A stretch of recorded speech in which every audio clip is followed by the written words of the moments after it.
السلام عليكم. maanta waxaan ku wadaa qiso yar oo cajiib ah oo dhacday.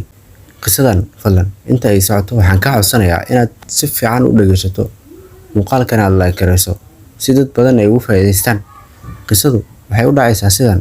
Ciwaankeedu waxa waaye waa 4 jir gabadhu wiilkuna waa 3 jir wayna isguursadeen.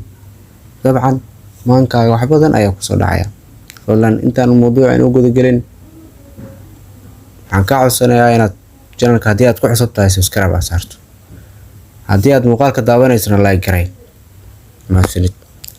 nolosha adduunyada waa imtixaan.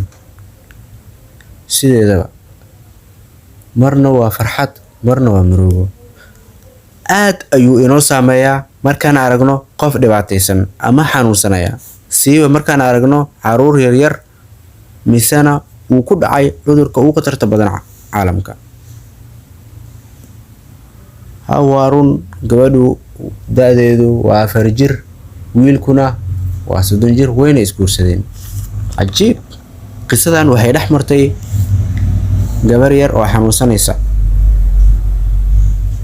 oo lagu magacaabo Carolina iyo wiil 3 jir ah oo kalkaaliyeeda caafimaadka. Carolina inkastoo ay da'deedu yareed haddana waxaa soo maray dhibaatooyin dhibkooda wadata oo ku yeeshay saameyn caafimaadkeeda.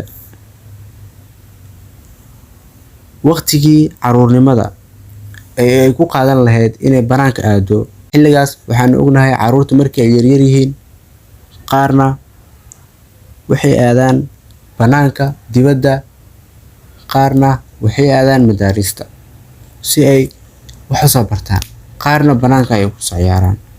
hase ahaatee waxaas oo idil gabadhan yar ma u suurtagelin. inta badan waqtiyadeeda waxay ku qaadanaysay dhakhtarka, waxaana ku dhacay nooc ka mid ah kansarka, waana xaalad xun marnababa laga filayn farxad iyada iyo waalidkeeda. muddo kadib waxaa la arkay gabadhii iska faraxsan oo dhool cadeynaysa iyada oo aan wejigeeda dabcan wax murugo ah ka muuqanin, iyadoo aad iyo aad u faraxsan